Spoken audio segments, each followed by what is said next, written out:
सारे तीर्थ धाम आपके चरणों में, हे गुरुदेव प्रणाम आपके चरणों में।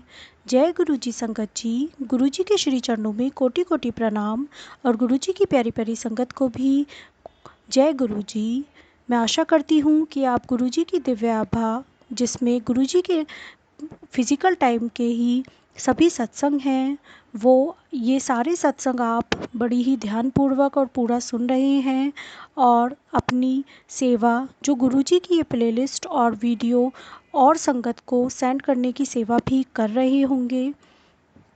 और गुरुजी हमेशा कहा करते थे, सत्संग करने वाले का भी भला और सत्संग सुनने वाले का भी भला। गुरुजी की ये सिमरन का पाठ है। सत्संग एक सिमरन है जो हम गुरुजी की कृपा से ही करते हैं और जिससे हमें अपने प्यारे गुरुजी की अनुकंपा, उनकी कृपा प्राप्त होती है।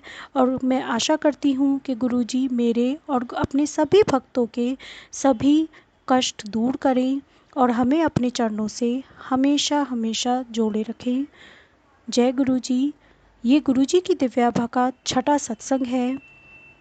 ओम नमः शिवाय, शिवजी सदा सहाय। ओम नमः शिवाय, गुरु जी सदा सहाय। सत्संग 6, गुरु अनुकंपा संपूर्ण परिवार पर। इस ग्रह पर सबसे कठिन कार्य गुरुजी के साथ अपने अनुभवों को शब्दों में पिरोना है। उनको देखने या मिलने का कोई प्राय नहीं है। उसके पश्चात ही आपको अनुभव होता है कि वह कौन है और उनमें कितनी अभूतपूर्व प्रतिभाएं हैं। परंतु उनके दर्शन सरल नहीं हैं। वह तो उनके नियत करने पर ही संभव है। अनेक बार उनके दर्शन करने की बनी बनाई योजनाएं सफल नहीं हो पाती हैं। इसके विपरीत यदि वह चाहें तो वह आपको कहीं से भी बुला लेते हैं। मुझे दोनों ही अनुभव हुए हैं। गुरुजी का भक्त बनने के कुछ दिन उपरांत ही मैंने अपनी अनुभूतियों का उल्लेख अपने उन मित्रों से किया जिनके साथ मैं प्रतिदिन 18 से 20 घंटे बिताया करता था। उन सबको यह सुनकर बहुत अचंभा हुआ और उन्होंने गुरुजी से मिलने की आकांक्षा व्यक्त करी। उनकी इच्छा के अनुरूप और मेरी उनको गुरुजी के दर्शन कराने की चाहत किसी न किसी कारणवश 6 माह तक टलती रही। वह दर्शन करने में असमर्थ रहे। अंततः जब यह संभव हुआ तो अपने जीवन के हर पृष्ठ पर गुरुजी की दया पाकर वह अति कृतार्थ हुए। अंतोतगत्वा गुरुजी ही अपने पास बुलाते हैं। इसे एक दिन गुरुजी ने प्रत्यक्ष में कर दिखाया। मैं बाहर, जहाँ पर वाहन खड़े किए जाते थे, अपने एक मित्र की प्रतीक्षा कर रहा था। वह कार वहीं पर आकर धीमी हुई और एक कार वहीं पर आकर धीमी हुई और यह सोचकर कि मेरा मित्र इसी कार में है, मैंने उसे एक खाली स्थान का मार्ग दिखाया। तब मैंने देखा कि उसमें मेरा मित्र न होकर एक नव दंपति यात्रा कर रहे थे। उन्होंने शालीनता से प्रश्न किया कि यही नशा रेस्टोरेंट के लिए कारें खड़ी करने का स्थान है। मैंने क्षमा याचना करते हुए उन्हें बताया कि वह स्थान तो इसी मार्ग पर कुछ और दूरी पर है। यह स्थान संगत की कारें खड़ी करने के लिए है और मैं वास्तव में अपने एक मित्र की प्रतीक्षा कर रहा था। इस संवाद के पश्चात वह दोनों अपने मार्ग पर आगे चले गए। थोड़ी देर में ही वह दोनों वापस आए और उन्होंने जानना चाहा कि क्या वह गुरुजी के दर्शन कर सकते हैं। मैं भौचक्का रह गया। यह नव दंपति अपनी सुनियोजित संध्या एक आमोद प्रमोद के स्थान पर न बिताकर एक गुरु के मंदिर में व्यतीत करना चाहते हैं, जिनके बारे में अभी कुछ मिनट पहले ही सुना था। उन्होंने गुरुजी के दर्शन का लाभ उठाया और बहुत संतुष्ट होकर गए। गुरुजी किस प्रकार अपने भक्तों को अपने पास बुलाते हैं। गुरुजी के संरक्षण में। जब से मैंने गुरुजी के पास आना प्रारंभ किया, हर दर्शन एक विशेष आनंद होता है। जिनके यहाँ पर बिताया हुआ समय उस दिन और जीवन का सबसे रोमांचक काल होता है। गुरुजी बहुत कुछ देते हैं। उस लंबी सूची में उनका संरक्षण भी है। गुरुजी की छाया में प्राप्त सुरक्षा अनुपम है। यह मेरे कई अनुभवों से सिद्ध होता है। हमें गुरुजी के पास आते हुए कुछ मास ही हुए थे जब मुझे एक दिन तेज ज्वर हो गया। यद्यपि मैं औषधि कम ही लेता हूँ, उस दिन मुझे एक अति प्रबल औषधि लेनी पड़ी, परंतु न उससे लाभ हुआ न ही माथे पर गीला कपड़ा रखने से। मेरी माँ ने तब मुझे अपने पास रखने के लिए गुरुजी का एक चित्र दिया। उस चित्र को रखते ही मेरा ज्वर कम हो गया और तापमान सामान्य स्तर पर आ गया। गुरुजी के चित्र ने मुझे तुरंत लाभ पहुँचाया था। एक बार महाविद्यालय में मुझे अचानक ही तीव्र पेट दर्द आरंभ हो गया। उसके साथ ही मुझे उल्टी भी हुई और जी मितलाना भी आरंभ हो गया। जब तक मेरे मित्र मुझे लेकर घर पहुँचे, मेरे पिता गुरुजी के यहाँ जा चुके थे। मेरे दो मित्रों ने मेरे पिता के वापस आने तक रुकने का निर्णय लिया, पर मेरी लगातार बिगड़ती स्थिति देखकर उन्होंने मेरे पिता को फ़ोन किया। चूँकि 1 घंटे तक उनकी प्रतीक्षा करना उपयुक्त नहीं लगा, वह मुझे पास के एक चिकित्सालय में ले गए। मेरा परीक्षण करने के बाद चिकित्सक ने मुझे 2 इंजेक्शन और कुछ औषधियाँ देकर घर जाकर विश्राम करने को कहा, किंतु उससे मुझे कोई लाभ नहीं हुआ। उधर मेरे पिता ने गुरुजी को मेरी स्थिति से अवगत किया और शीघ्र जाने की आज्ञा ली। गुरुजी ने उन्हें 1 गिलास जल में नींबू का रस डालकर मुझे पिलाने को कहा। मैंने वैसा ही किया। मेरे माता पिता के घर पहुंचने तक मैं ठीक हो चुका था। कुछ वर्ष के उपरांत मुझे पुनः ज्वर ने घेर लिया। जब 2 दिन तक शाम को तापमान 104 डिग्री के चढ़ने लगा, मुझे चिकित्सक को दिखाना आवश्यक हो गया। एक चिकित्सक ने कुछ औषधियाँ दी, उनसे लाभ न होने पर कुछ परीक्षण भी करवाए, पर उनका परिणाम भी अनिर्णित रहा। एक अन्य चिकित्सक ने औषधियों में परिवर्तन किया, पर उससे भी कोई सुधार नहीं हुआ। अंततः 1 सप्ताह बाद मेरे पिता ने गुरुजी को बताया, तो उन्होंने कुछ अभिमंत्रित हरी मिर्चें दी। उनका सेवन करते ही कुछ घंटों में ज्वर, जो औषधियों से नहीं उतर रहा था, मिट गया।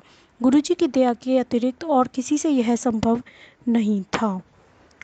वाहन में रक्षा। गुरुजी को सबके भूत और वर्तमान का ज्ञान है। हमारी दृष्टि तो परिसीमित है और आगे क्या होने वाला है उसका हमें ज्ञान नहीं है, पर एक बार गुरुजी की शरण में आने के पश्चात और अपना जीवन उनको समर्पित करने के पश्चात वह हमारे भविष्य का भी ध्यान रखते हैं। एक बार गुरुजी ने मेरे पिता को बताया कि मेरी माँ और मेरे ऊपर संकट आने की संभावना है। गुरुजी को कुछ आभास हुआ होगा और वह उससे बचाव के लिए उपाय कर रहे होंगे। अगले दिन अपराह को मैं अपनी कार में बाजार जा रहा था, जो करीब 2 किलोमीटर दूर था। मार्ग में एक ही बड़ा चौराहा था। उसे पार करते हुए मेरी बाईं ओर से आती हुई एक मोटरसाइकिल ने जोर से कार को मारा। कार को ऐसा झटका लगा कि वह मार्ग के बीच में बने हुए विभाजक पर जा टकराई। मेरे ऊपर कांच के छोटे छोटे टुकड़े टूटकर बिखरे हुए थे। मैंने जब सामने के कांच को देखा तो वह साबुत था। फिर मुझे आभास हुआ कि वह टुकड़े खिड़की के टूटने से बिखरे थे। मैं उतरकर मोटरसाइकिल के पास गया तो उपस्थित भीड़ मेरे साथ सांत्वना कर रही थी। यद्यपि मैं बड़ी गाड़ी चला रहा था, मैंने चालक के नंबर लिए उसके कुछ मित्र आकर उसे ले गए। मैंने भी आगे जाने का निर्णय लिया। मुझे लग रहा था कि कार शुरू नहीं होगी, पर पहली ही बार चाबी घुमाने से वह चालू हो गई। मैंने बाजार जाकर अपना कार्य पूरा किया। जब घर पहुंचकर मैंने स्नान किया तो देखा कि मुझे एक भी खरोच तक नहीं आई थी। गुरुजी की दया से कांच के टुकड़े से मुझे कहीं कोई चोट नहीं आई थी। जय गुरुजी।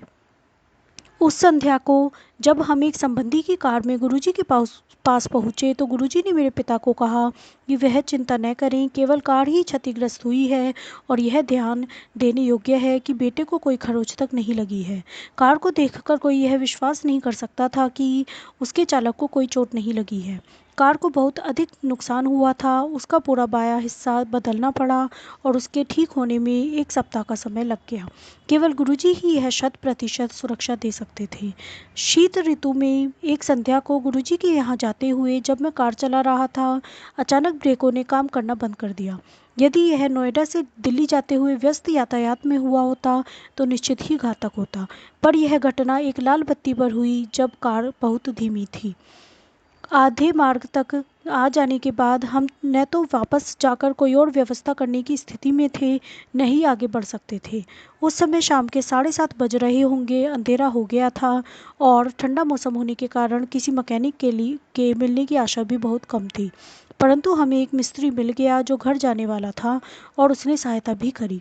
कार की बैटरी से बत्ती लगाकर वह कोई आधा घंटे तक दोष ढूंढने का विफल प्रयास करता रहा। अंत में मेरी बहन आरती ने गुरुजी से विनती करी जिससे हमें उनके दर्शन में और देर नहीं हो।